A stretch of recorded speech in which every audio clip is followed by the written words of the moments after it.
Bismillahirrahmanirrahim. Assalamualaikum warahmatullahi wabarakatuh.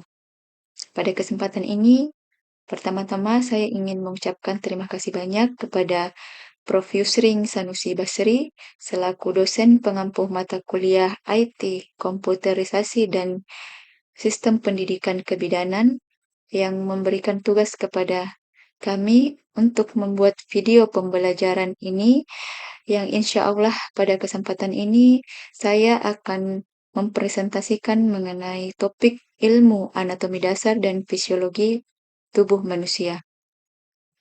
Dan terima kasih juga saya ucapkan kepada teman-teman yang selama perkuliahan sudah banyak membantu dan memberikan support kepada saya dalam proses pembelajaran, dan salam kenal untuk teman-teman YouTube. Semoga apa yang saya sampaikan pada kesempatan ini bisa bermanfaat untuk kita semua.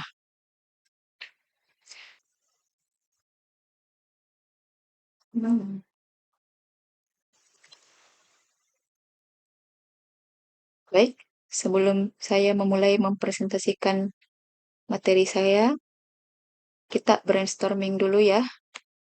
Teman-teman mohon mengambil HP-nya. Oke, baik. Pertanyaan pertama, apa yang Anda ketahui tentang anatomi tubuh manusia? Pertanyaan kedua, coba Anda jelaskan pengertian fisiologi menurut pemahaman Anda. Pertanyaan ketiga, jelaskan pengertian anatomi fisiologi. Keempat, saya ingin menanyakan pendapat teman-teman semua. Apakah menurut Anda pelajaran anatomi fisiologi itu penting? Baik, jika sudah selesai semua, kita lanjut ya ke materinya.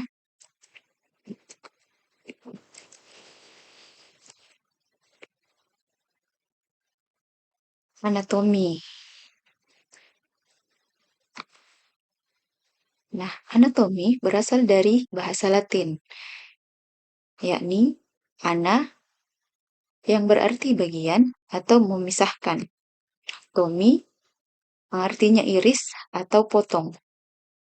Jadi, anatomi adalah ilmu yang mempelajari bentuk dan susunan tubuh, baik secara keseluruhan maupun bagian-bagian serta hubungan alat tubuh yang satu.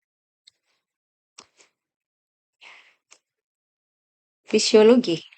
Fisiologi ini berasal dari bahasa Latin juga, yang berasal dari kata visi atau fisis yang artinya alam atau cara kerja, logos atau logi artinya ilmu pengetahuan.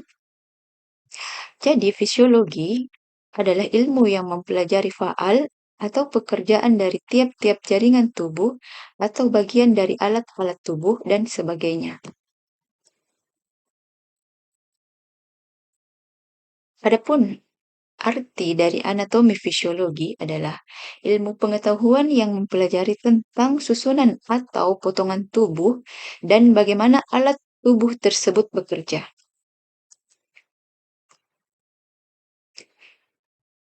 Pembagian anatomi tubuh manusia.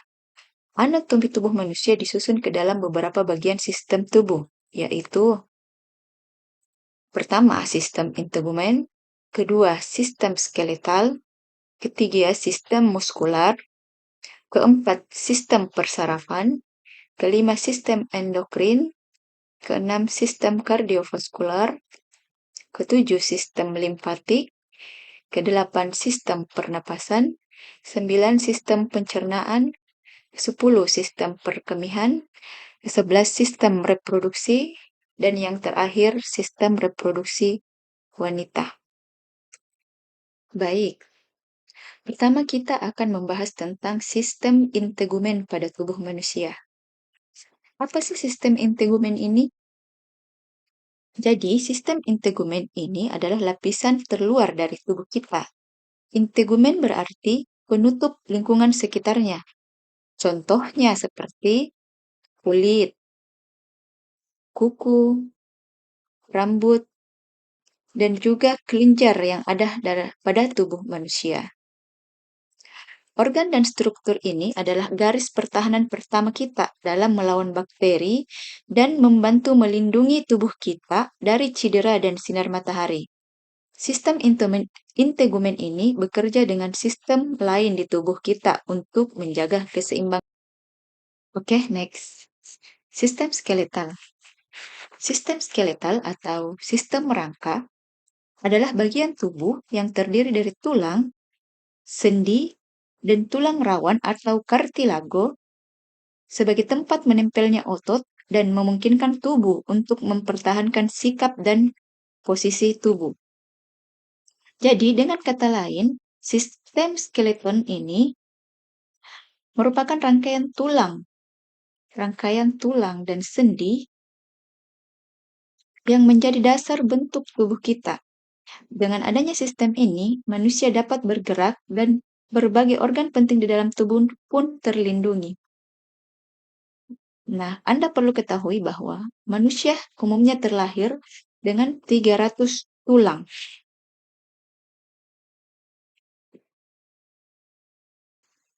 Selanjutnya, sistem muskular. Sistem muskular adalah sistem jaringan otot pada tubuh yang memungkinkan kita untuk bergerak.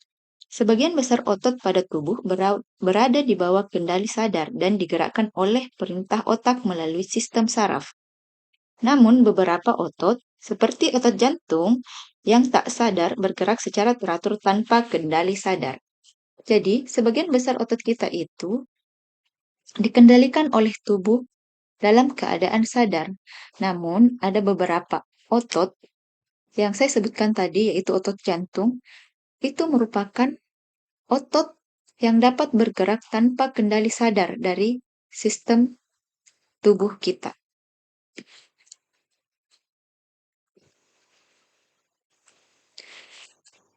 Selanjutnya, sistem persarafan. Apa sih sistem persarafan itu? Sistem persarafan adalah sistem kompleks yang berperan dalam mengatur dan mengkoordinasikan seluruh aktivitas tubuh. Aktivitas tubuh seperti apa yang dikendalikan oleh sistem persarafan? Di antaranya adalah berjalan, berbicara, menelan, berpikir, merespon keadaan darurat, dan mengingat. Karena sistem saraf kita itu bekerja dengan menerima informasi atau rangsangan dari tubuh serta lingkungan dari luar. Selanjutnya, sistem endokrin. Sistem endokrin bertanggung jawab untuk mengatur berbagai fungsi tubuh melalui pelepasan hormon seperti metabolisme, tumbuh kembang, fungsi, dan reproduksi seksual. Pernah nggak sih kalian merasa deg-degan? Misal pada saat ingin ujian, pada saat eh, pada saat melakukan hal-hal ekstrim, atau pada saat kalian bertemu dengan seseorang yang eh, kita cintai atau kita kagumi, perasaan deg-degan itu akan muncul. Nah, perlu Anda ketahui bahwa perasaan deg-degan itu merupakan kerja sistem hormon atau sistem endokrin di dalam tubuh kita. Nah, adapun kelenjar yang ada dalam tubuh kita, yakni kelenjar pituitari, kelenjar tiroid, adrenalin, paratiroid, pankreas, ovarium, dan testis. Semua organ ini menghasilkan hormon-hormon yang dibutuhkan oleh tubuh dalam proses metabolisme, pertumbuhan, dan lain-lain sebagainya. Sistem kardiovaskular merupakan organ sirkulasi darah yang terdiri dari jantung, komponen darah, dan pembuluh darah yang berfungsi memberikan dan mengalirkan suplai oksigen dan nutrisi ke seluruh jaringan tubuh yang diperlukan dalam proses metabolisme tubuh. Apa saja sih komponen dalam sistem kardiovaskular itu? Ya, seperti yang saya sebutkan tadi, sistem kardiovaskuler itu terdiri dari jantung, pembuluh darah, dan komponen-komponen darah yang berfungsi mengangkut nutrisi di dalam tubuh untuk proses metabolisme. Adapun bagian-bagian dari sistem kardiovaskuler itu, yakni terdiri dari pembuluh darah aorta, arteri, vena cava, dan jantung terbagi atas beberapa bilik, yakni yang dikenal sebagai atrium kanan, atrium kiri, ventrikel kanan, dan ventrikel kiri. Next, sistem limfatik. Sistem limfatik ini juga dikenal sebagai sistem imun di dalam tubuh kita, di mana sekelompok organ dan pembuluh darah jaringan melindungi tubuh kita dari infeksi dan menjaga keseimbangan cairan yang sehat di seluruh tubuh kita. Apa saja yang termasuk dalam sistem limfatik tubuh kita? Nah, kita lihat di gambar ini. Sini ada tonsil, ada red bone marrow atau sumsum tulang belakang, ada spleen, Peyer's patch, usus buntu, lymph nodes, hati, dan timus.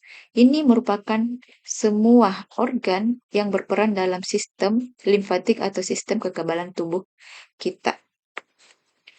Sistem pernafasan. Sistem pernafasan adalah sekumpulan organ yang terlibat dalam proses pertukaran oksigen dan karbon dioksida dalam darah. Adapun organ yang terlibat dalam proses pernapasan ini terdiri dari hidung, trachea, paru-paru, dan otot-otot diafragma di bagian perut tubuh manusia. Sistem pencernaan. Sistem pencernaan berfungsi untuk mencerna segala macam makanan ataupun minuman yang masuk ke dalam tubuh kita. Jadi, organ-organ sistem pencernaan manusia itu terdiri dari mulut, kerongkongan, lambung, usus besar, usus halus, rektum, dan anus. Sementara untuk pendukung lainnya adalah pankreas, kandung kemih, dan hati. Selanjutnya, sistem perkemihan atau urinary system. Sistem perkemihan adalah sistem tubuh manusia yang bertanggung jawab untuk memproduksi, menyimpan, dan mengeluarkan urin dari tubuh. Sistem ini terdiri dari organ-organ seperti ginjal, ureter, kandung kemih atau bladder, dan uretra. Sistem perkemihan bekerja sebagai filter. Jadi, sistem perkemihan ini memfilter atau membuang racun dan limbah dari tubuh melalui urin. Ini melibatkan serangkaian tabung dan saluran untuk mengeluarkan limbah. Tabung ini terhubung ke pembuluh darah dan sistem pencernaan kita. Selanjutnya, sistem reproduksi pria. Sistem reproduksi pria ini terdiri dari dua bagian utama, yaitu testis dan penis. Testis merupakan tempat pembuat sperma.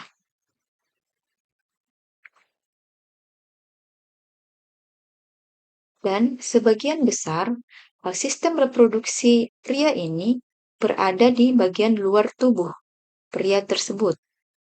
Organ luarnya meliputi penis, skrotum, dan testis. Organ dalam meliputi vas deferens,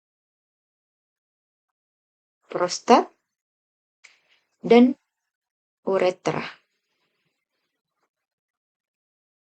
Jadi saluran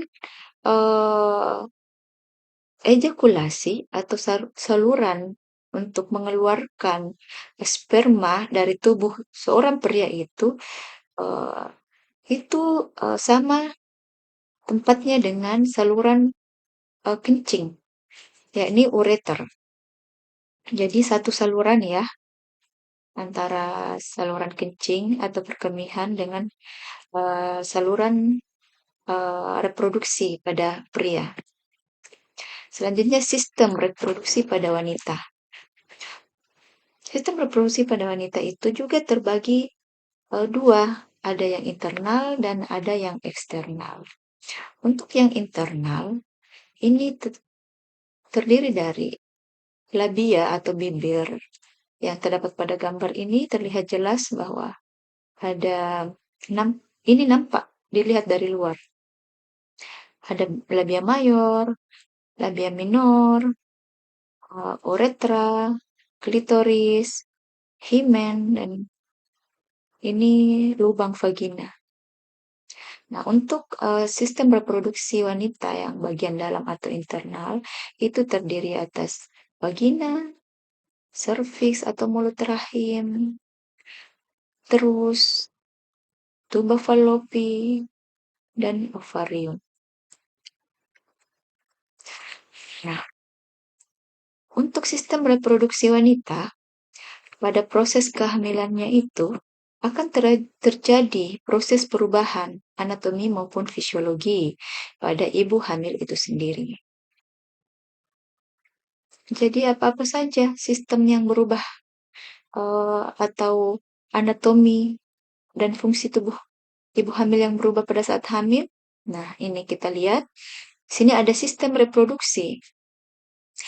Sistem reproduksi itu apa-apa saja yang termasuk dalam sistem reproduksi yang berubah dalam tubuh ibu hamil.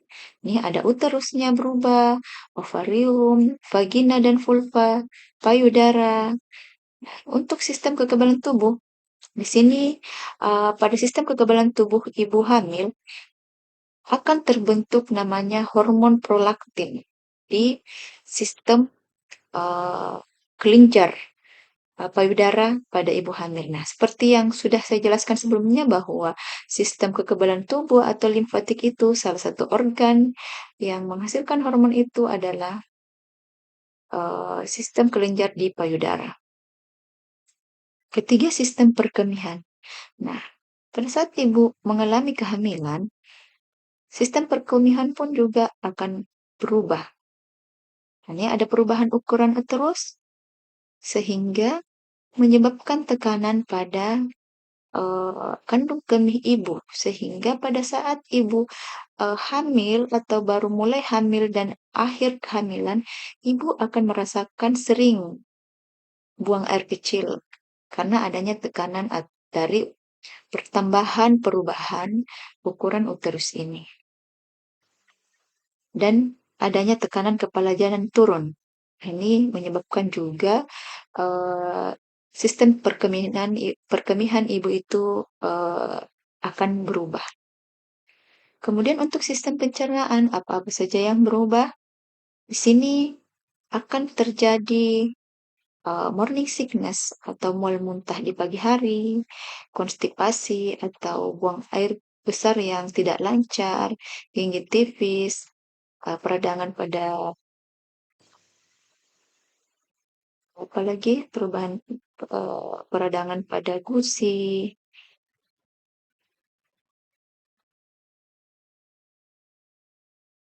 gingivitis, kemudian details, saliva bertambah atau air liur bertambah. Ini semua terjadi karena adanya pengaruh hormon-hormon kehamilan yang berubah pada saat ibu kehamilan itu terjadi.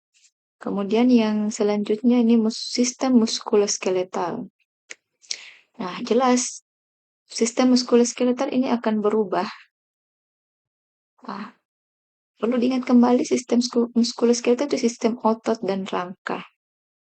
Ini pasti akan terjadi adanya perubahan hormonal, perubahan fisik, itu menyebabkan perubahan sistem muskuloskeletal. Nah, untuk sistem kardiovaskular juga terjadi perubahan karena adanya perubahan volume darah bertambah, eritrosit meningkat, plasma bertambah, leukosit juga bertambah.